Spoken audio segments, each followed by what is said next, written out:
Meu esposo me pediu para cozinhar porque, segundo ele, trabalhar o dia todo deixa sem energia. Mas eu não sou a mãe dele, então me recusei. Mas ele, por vingança, me disse que não pagaria mais nossas férias para a Suíça. Mas meu pai me acostumou a esse nível de vida e ele deve me dar isso. Eu pertenço a uma linhagem social que a grande maioria das pessoas apenas assiste através de colunas sociais ou séries de televisão. Desde a minha infância, meu pai, Valentin, fez questão de moldar minha visão de mundo sob os pilares do mais puro refinamento. Ele sempre me ensinou que uma mulher nascida no nosso patamar foi feita exclusivamente para ser admirada, reverenciada e mantida em um pedestal inabalável. Tarefas domésticas, desgaste físico e rotinas vulgares de dona de casa nunca fizeram parte da minha educação. Eu fui criada para frequentar os melhores clubes hípicos, usar alta costura e circular pelos salões mais exclusivos do país com a altivez de quem dita tendências. Quando decidi me casar com o Kevin, que na época se consolidava como um brilhante consultor financeiro de grandes corporações, os termos do nosso relacionamento ficaram subentendidos. Ele era um homem ambicioso, bem apessoado e precisava desesperadamente de uma esposa que representasse o ápice da sofisticação para abrir portas nos círculos aristocráticos. O nosso pacto sempre foi muito claro para mim. Eu emprestava meu sobrenome, minha beleza impecável e meu capital social inestimável, enquanto ele assumia com prazer o papel de garantir que o meu padrão de vida jamais caísse 1 milímetro sequer. Nós éramos a personificação do casal perfeito diante da alta sociedade. Ninguém ousava questionar o glamour que emanávamos em cada evento beneficente ou jantar de gala.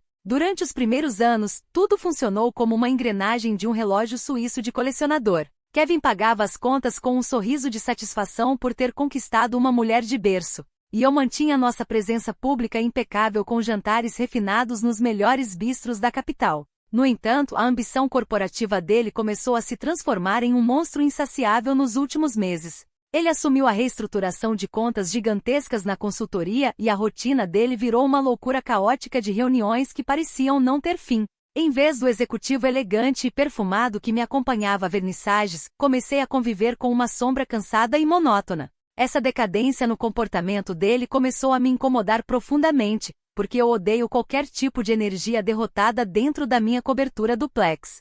Kevin passou a cruzar a porta do nosso apartamento por volta das 10 da noite, arrastando os pés e com a gravata torta, parecendo um assalariado qualquer de transporte público. Em vez de tomar um banho revigorante e me acompanhar em conversas estimulantes sobre arte ou nossos próximos roteiros de viagem, ele simplesmente se jogava no sofá de linho italiano com um suspiro pesado. Ele parecia ter esquecido que o cansaço do trabalho é um problema exclusivamente dele e que não deve poluir a atmosfera de um lar de alto padrão. A gota d'água para o início desse absurdo aconteceu na última terça-feira, em uma noite que deveria ser de pura tranquilidade e autocuidado para mim. Eu havia passado a tarde inteira em um spa renomado, fazendo drenagem linfática, esfoliação com sais minerais e terminando com uma sessão demorada de massagem facial revigorante. Cheguei em casa flutuando. Vesti meu hobby de seda pura e estava na bancada de mármore do banheiro finalizando minha rotina noturna de skincare com sérums importados que custam uma pequena fortuna. Eu estava radiante, emanando paz e pronta para me recolher em lençóis de 1000 fios egípcios sem qualquer tipo de perturbação externa. Foi exatamente nesse momento que Kevin entrou no quarto, jogou a pasta de couro italiana no chão de maneira desleixada e se sentou na beirada da cama com a cabeça baixa. Ele me olhou com uma expressão de absoluta derrota e começou a reclamar que estava há 12 horas sem comer nada decente por causa de reuniões com investidores. Disse que a cabeça dele latejava de tanta exaustão mental e que a digestão dele estava arruinada por depender constantemente de comida de aplicativo entregue em embalagens plásticas. Eu continuei espalhando o creme com movimentos circulares, ouvindo aquele desabafo patético com um tédio mal disfarçado, esperando que ele tomasse a iniciativa de pedir algo decente em um restaurante estrelado. Para o meu absoluto choque, Kevin me olhou com uma cara de cachorro abandonado e soltou a frase mais ultrajante que já ouvi em toda a minha existência. Ele teve a coragem inaudita de me perguntar, em um tom quase suplicante, se eu não poderia ir até a cozinha preparar um prato simples para ele, talvez uma massa rápida ou até mesmo esquentar uma sopa. Eu parei o frasco de sérum no ar e olhei para o reflexo dele no espelho, genuinamente convencida de que aquilo era uma piada de péssimo gosto. A audácia de sugerir que uma mulher com a minha bagagem cultural e elegância fosse para a beira de um fogão esquentar panela para um homem adulto era uma afronta direta à minha dignidade. Virei-me devagar, cruzei os braços com a elegância de quem repreende um serviçal atrevido e disparei sem meias palavras. Deixei perfeitamente claro que ele havia se casado com Clara, uma dama da elite tradicional, e não com uma cozinheira diarista ou uma extensão da mãe suburbana dele. Avisei que minhas mãos são feitas para usar diamantes e segurar taças de cristal, jamais para manipular alho, cebola e gordura quente no meio da madrugada para satisfazer caprichos de marido preguiçoso.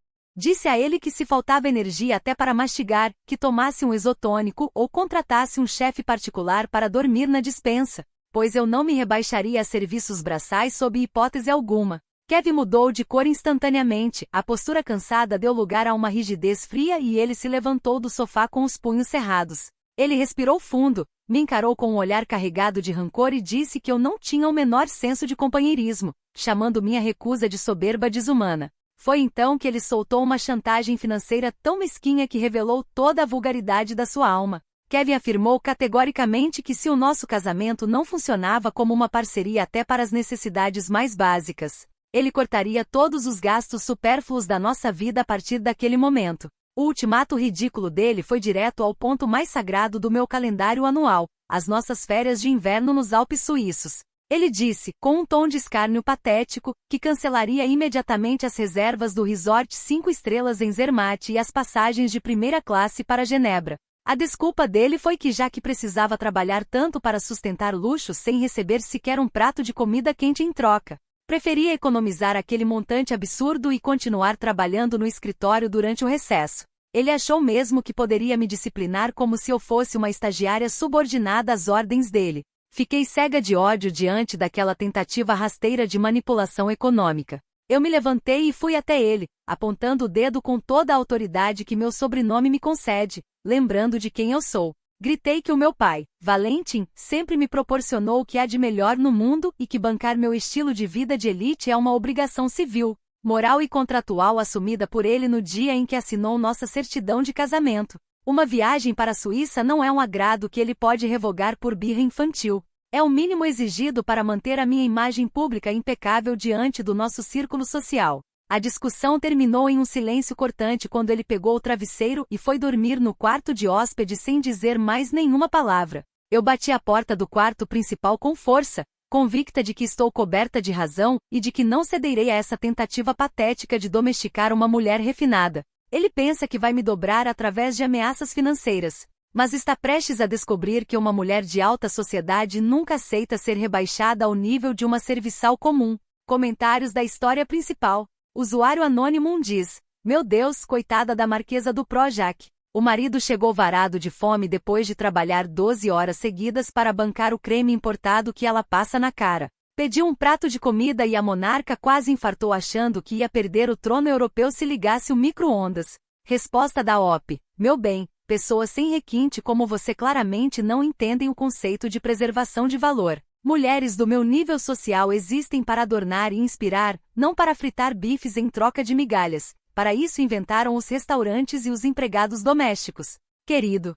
Usuário anônimo 2 diz: se você é tão rica, herdeira e refinada quanto passa 20 linhas tentando provar, por que não abre a própria conta bancária e paga a sua viagem para a Suíça em vez de choramingar pelo dinheiro do marido cansado? Resposta da OP: porque você é ignorante em relação às regras da alta sociedade. O dinheiro do marido é a cota de manutenção obrigatória da imagem do casal perante os investidores. E uma mulher inteligente jamais dilapida a herança do próprio pai para cobrir deveres conjugais básicos do cônjuge. Atualização 1. Já se passaram 3 dias desde a última atualização e o clima dentro desta cobertura virou uma guerra silenciosa de nervos. O Kevin achou mesmo que a tática medíocre de dormir no quarto de hóspedes e cortar nossa viagem aos Alpes me faria correr atrás dele com um avental nas mãos. Ele passou esses últimos dias saindo antes de eu acordar e voltando tarde, sem me dirigir uma única palavra civilizada, achando que o silêncio dele me intimidaria. Ele calculou tudo muito mal, porque não nasceu o homem capaz de colocar Clara de castigo como se eu fosse uma funcionária júnior que precisa bater meta para ganhar comissão. Se ele se recusa a entender a posição dele por bem, eu decidi lembrá-lo através da única linguagem que um consultor financeiro realmente entende. Na manhã de ontem, esperei ele sair para o escritório e fui direto até o closet dele. onde ele guarda os cartões de crédito corporativos e as extensões adicionais de alta renda vinculadas às contas dele. Peguei os 3 cartões Black com limite limitado que estão no nome dele, mas que sempre ficaram à minha disposição para despesas de representação social. Chamei um motorista particular e segui direto para o shopping mais luxuoso da cidade, decidida a mostrar que a minha presença tem um custo inegociável. Minha intenção não era apenas fazer compras triviais, mas sim executar uma reparação financeira perfeitamente proporcional ao agravo moral que ele tentou me impor. Ao entrar na primeira boutique francesa de alta costura, fui recebida pelos gerentes com espumante e aquele atendimento reverente que eu exijo e mereço em qualquer lugar civilizado. Minha lógica foi impecável do início ao fim da tarde. Se o Kevin não pretendia transferir a quantia milionária para a agência de viagens para garantir nossa Suíça, eu mesma converteria exatamente aquele mesmo orçamento em patrimônio físico de luxo. Não se tratava de um capricho fútil, mas sim de uma estratégia brilhante de blindagem do meu status perante as minhas amigas e a sociedade. Eu jamais aceitaria passar a temporada de inverno sem exibir novidades exclusivas que comprovem a solidez da minha imagem pública. Passei quase 4 horas escolhendo peças exclusivas das coleções recém-chegadas de Paris e Milão sem olhar uma única etiqueta de preço. Comprei 2 bolsas de couro nobre feitas à mão, 3 pares de sapatos com as icônicas solas vermelhas que são indispensáveis no meu closet e uma seleção primorosa de joias em ouro branco cravejadas de pequenos brilhantes. Cada transação aprovada na maquininha sem qualquer hesitação de limite era uma vitória moral contra a mesquinhez daquele homem que tentou me transformar em cozinheira. O valor final das notas fiscais somadas atingiu exatamente o custo estimado dos bilhetes de primeira classe e dos dias de hospedagem no resort de Zermatt. Saí daquelas lojas escoltada pelos seguranças do shopping, que carregavam dezenas de sacolas volumosas com os logotipos dourados das grifes mais caras do planeta.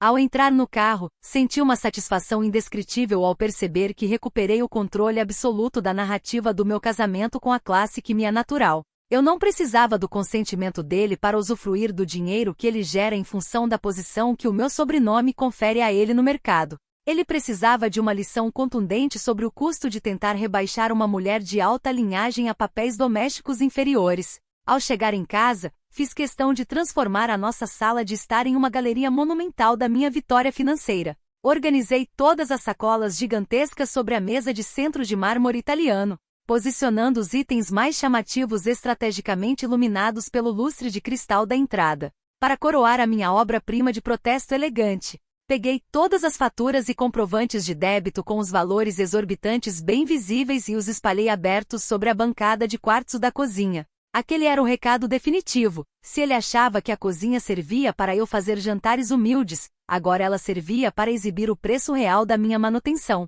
Quando o relógio marcou quase 11 da noite, a porta principal finalmente se abriu e o Kevin entrou com a mesma cara de cansaço patético de sempre. Ele congelou no meio do hall de entrada assim que seus olhos bateram na muralha de sacolas de grife que ocupava a sala principal. O silêncio que se instalou foi ensurdecedor enquanto ele caminhava lentamente até a cozinha e encontrava a pilha de notas fiscais espalhadas sobre a bancada onde ele havia me pedido comida dias atrás. Eu estava elegantemente sentada na poltrona ao lado, degustando uma taça de vinho premiado e observando cada reação do rosto dele com absoluto deleite. Kevin pegou papel por papel, passando os olhos pelos valores astronômicos gastos em menos de 4 horas com uma lentidão quase assustadora. Ele não gritou, não armou escândalo e não me dirigiu uma única palavra sequer, o que apenas comprovou que ele foi completamente subjugado pela minha determinação inabalável.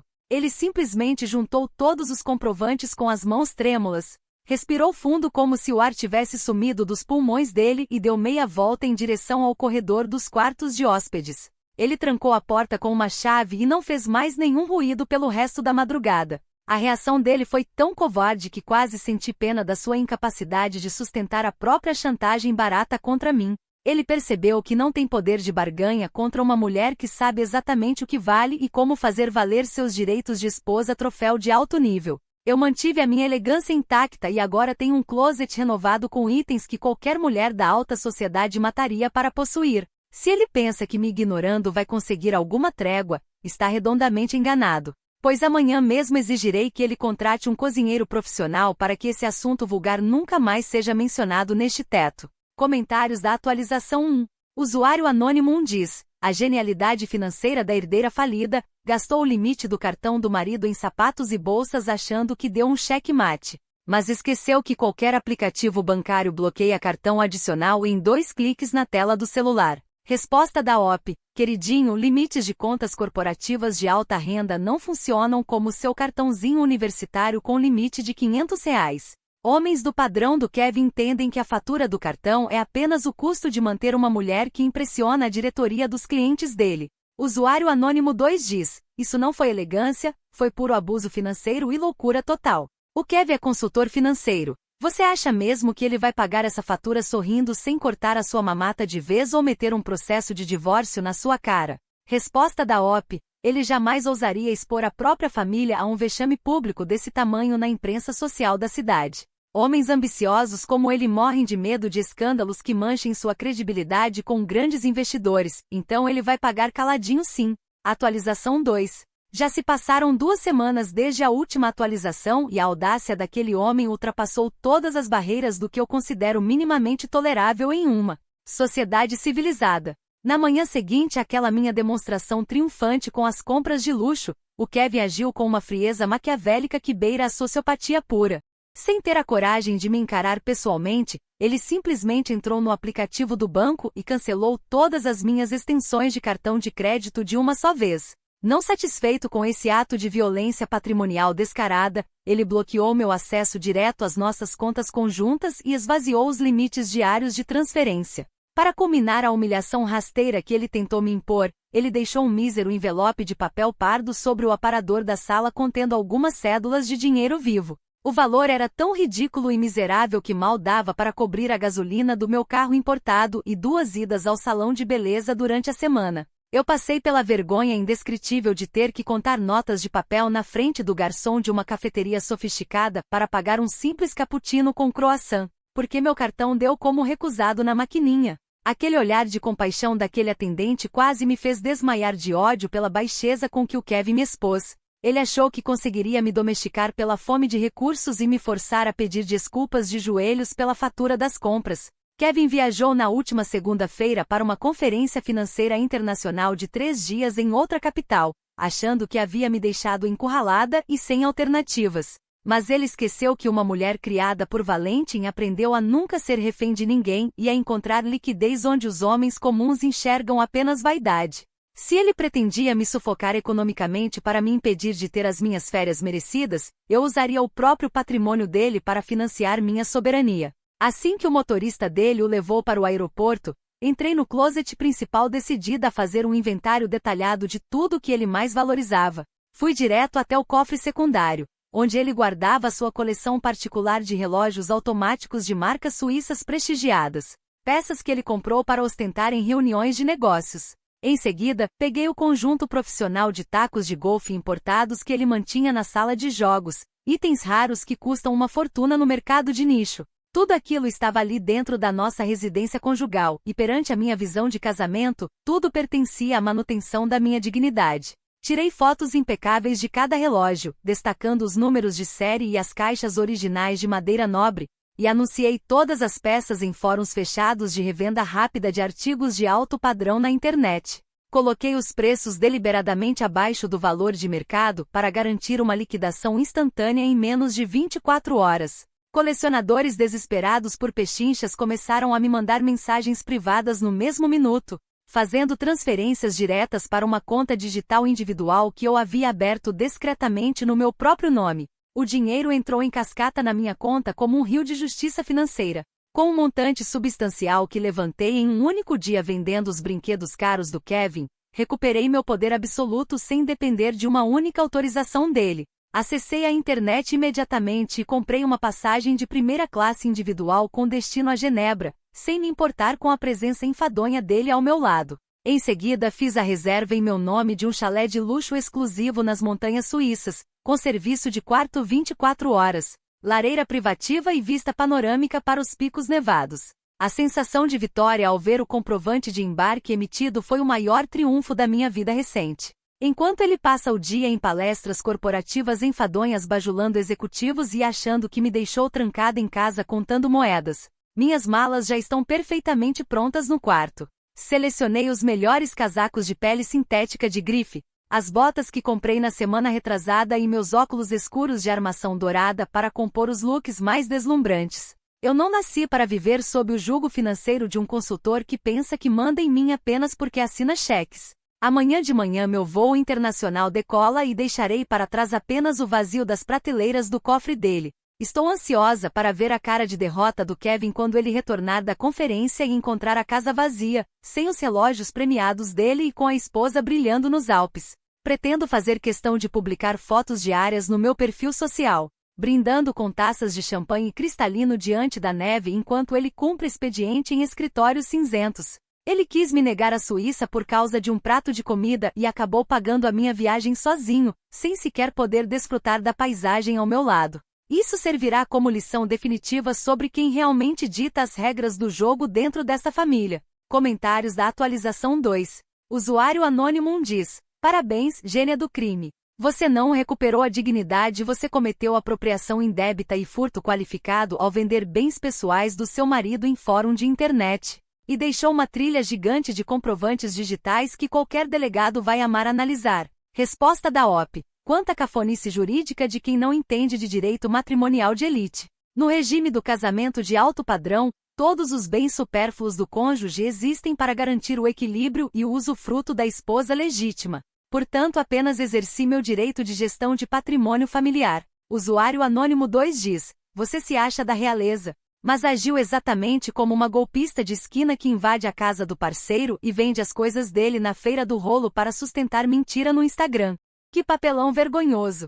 Resposta da OP. Você fala assim porque tem uma vida miserável e inveja quem tem a coragem de cruzar o Atlântico de primeira classe. Aqueles relógios só tinham algum valor estético porque eu estava ao lado dele nos jantares para dar elegância àquele homem sem berço. Então o dinheiro era moralmente meu. Atualização 3. Já se passou um mês desde a última atualização e a audácia daquele homem atingiu níveis de baixeza que eu jamais imaginei que um ser humano pudesse alcançar. Minha temporada na Suíça foi um espetáculo absoluto de glamour e exclusividade, exatamente como eu planejei em cada detalhe. Esquiei nas pistas privadas, frequentei os melhores restaurantes dos Alpes e publiquei registros impecáveis que deixaram todo o meu círculo social fascinado com a minha autonomia. Eu estava plenamente convicta de que após semanas vendo minhas fotos deslumbrantes do outro lado do mundo, o Kevin estaria de joelhos esperando meu retorno, pronto para implorar por reconciliação e admitir que não consegue viver sem a minha presença luminosa. Pousei no aeroporto internacional na manhã de ontem, renomeada pelo ar puro das montanhas, e peguei um táxi executivo direto para o nosso condomínio de luxo na área nobre da cidade. Cheguei à portaria com aquele ar triunfante de quem venceu a batalha moral, esperando ser recebida pelo porteiro com as reverências habituais e encontrar o apartamento arrumado. No entanto, o primeiro sinal de absurdo aconteceu quando tentei aproximar minha tag biométrica do elevador privativo que dá acesso direto à nossa cobertura duplex. O leitor emitiu um bip vermelho estridente e a porta de aço simplesmente não abriu. Antes que eu pudesse repreender a recepção pelo defeito técnico, o síndico do edifício, um senhor que sempre me tratou com extrema deferência, surgiu do corredor com uma postura visivelmente desconfortável e as mãos trêmulas. Ele me pediu em voz baixa para acompanhá-lo até a sala de segurança do prédio, evitando falar na frente dos outros moradores que circulavam pelo hall. Quando entrei naquela sala cinzenta e sem janelas, quase perdi o fôlego diante da cena patética que me aguardava. Todas as minhas malas de viagem restantes e cerca de 10 caixas de papelão lacradas com fitas adesivas estavam empilhadas grotescamente no canto do piso de cerâmica. O síndico me entregou um envelope timbrado e comunicou que o Kevin havia contratado uma equipe profissional de mudanças para retirar todos os meus pertences pessoais do imóvel. Dias atrás. Dentro do envelope havia uma cópia de uma ordem judicial de restrição temporária por apropriação indevida de bens e a citação formal de uma ação de divórcio litigioso, movida por ele contra mim.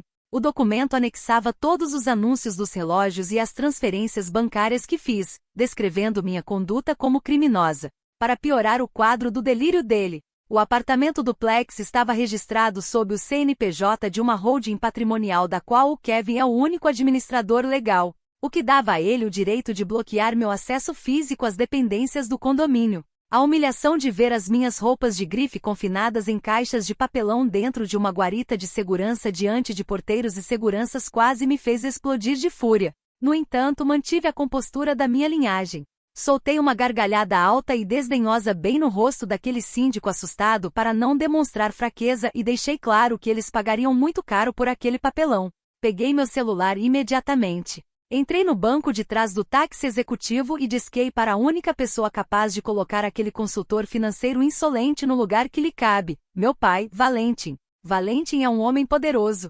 Tem trânsito livre nos gabinetes mais influentes da República e uma rede de contatos que aniquila qualquer profissional corporativo que ouse desafiar a nossa família. Expliquei a ele aos prantos de indignação que o homem que ele aprovou para ser meu marido havia me trancado para fora de casa por mesquinharia e que estava tentando manchar nosso sobrenome nos tribunais com acusações ridículas sobre relógios velhos. Exigi que meu pai acionasse imediatamente a banca de advogados mais agressiva e cara do país para massacrar o Kevin judicialmente, tomar a holding dele e arrancar cada centavo que ele já produziu na vida. Meu pai ouviu em silêncio absoluto pela linha telefônica e apenas me disse com uma voz pesada para ir imediatamente até a mansão da família para resolvermos isso, pessoalmente no escritório dele. Mandei o taxista colocar as caixas no porta-malas e seguir direto para a propriedade do meu pai, com a certeza inabalável de que a vitória será esmagadora. Kevin acha que pode brincar de processo civil contra quem nasceu no topo da pirâmide social. Mas ele vai descobrir da pior maneira que a nobreza tradicional destrói carreiras medíocres como a dele com um simples estalar de dedos. Comentários da atualização 3. Usuário anônimo diz: a mulher vendeu o patrimônio do cara na cara dura. Viajou para fazer inveja no Instagram e achou mesmo que ia voltar para casa com o tapete vermelho estendido e o marido pedindo perdão de joelhos? Isso não é uma história de divórcio, é um episódio de comédia pastelão. Resposta da OP. A sua visão limitada de classe média te impede de enxergar que o Kevin só cometeu esse suicídio social por puro desespero de homem inferior que não soube lidar com uma mulher poderosa. O desfecho será decidido pelo poder do meu pai, não pela birra daquele consultorzinho. Usuário anônimo 2 diz: você está com uma ordem de restrição e um processo criminal nas costas por estelionato e furto de bens de luxo com provas digitais irrefutáveis. Nem o melhor advogado do mundo salva você de ser condenada a pagar tudo de volta. Acorde para a realidade e faça um acordo antes de ser presa. Resposta da OP. Advogados servem exatamente para dobrar tecnicismos de pessoas comuns perante a grandeza de famílias tradicionais. Nos tribunais do nosso país, a reputação e o sobrenome de dinastias como a de Valentim pesam infinitamente mais do que planilhas de trabalho de consultores audaciosos. Atualização 4. Já se passaram 3 meses desde a última atualização, e o mundo que eu conhecia desmoronou sobre a minha cabeça com a violência de uma avalanche impiedosa. Quando o táxi cruzou os portões de ferro batido da mansão do meu pai, a primeira sensação que me atingiu foi um estranhamento sufocante. A imensa propriedade, que sempre foi vigiada por uma equipe ostensiva de seguranças privados em guaritas blindadas, parecia deserta e silenciosa. Na garagem monumental de mármore, onde antes ficavam estacionados 5 veículos importados de última geração, restava apenas um sedã antigo coberto por uma fina camada de poeira. Entrei na residência pisando firme com meus saltos, esperando encontrar meu pai no escritório com uma taça de conhaque nas mãos e um batalhão de juristas renomados prontos para assinar a destruição financeira do Kevin. Em vez disso, encontrei Valentim sozinho atrás de uma escrivaninha tomada por pastas de processos judiciais, notificações bancárias e cinzeiros transbordando de bitucas de cigarro. Ele não se levantou para me abraçar e o olhar dele não transmitia a fúria protetora que eu esperava, mas sim um ódio gélido e envelhecido que me fez recuar um passo no tapete persa. Antes que eu pudesse começar meu discurso sobre as humilhações que sofri na portaria do condomínio, meu pai deu um soco estrondoso na mesa que fez os papéis voarem pelo ar. Aos gritos e com veias saltadas no pescoço, ele me proibiu terminantemente de pronunciar a palavra advogado dentro daquela casa. Foi naquele momento, através de um bombardeio de verdades cruéis e sem filtros, que a ilusão de poder absoluto que sustentou toda a minha vida foi despedaçada em questão de minutos. Valentim revelou que o império empresarial da nossa família estava falido e à beira da liquidação judicial há mais de 2 anos devido a dívidas trabalhistas e investimentos desastrosos. Ele confessou que o meu casamento com o Kevin nunca foi uma concessão de status da minha parte para um homem inferior, mas sim uma manobra de sobrevivência arquitetada por ele nos bastidores. Kevin não era apenas um consultor financeiro qualquer, ele era o estrategista sênior responsável por estruturar a blindagem patrimonial, negociar credores e obter a linha de crédito internacional de emergência que mantinha a mansão do meu pai de pé. O casamento foi mantido sob a premissa de que Kevin salvaria o patrimônio da minha família em troca da aliança social. E o meu único papel era ser uma esposa minimamente agradável e colaborativa no cotidiano. Meu pai me chamou de parasita arrogante, ignorante e deslumbrada, acusando-me de ter destruído com a minha vaidade cega a única ponte que nos salvava da miséria pública total. Ao roubar a coleção de relógios do homem que segurava a falência da nossa família e forçar um litígio judicial irreversível, eu fiz o Kevin romper unilateralmente todos os contratos de consultoria e executar imediatamente as garantias da dívida contra meu pai. A conversa terminou com meu pai me expulsando fisicamente da mansão debaixo de chuva, jogando minhas caixas de roupas na calçada e me deserdando formalmente diante dos poucos funcionários que restavam.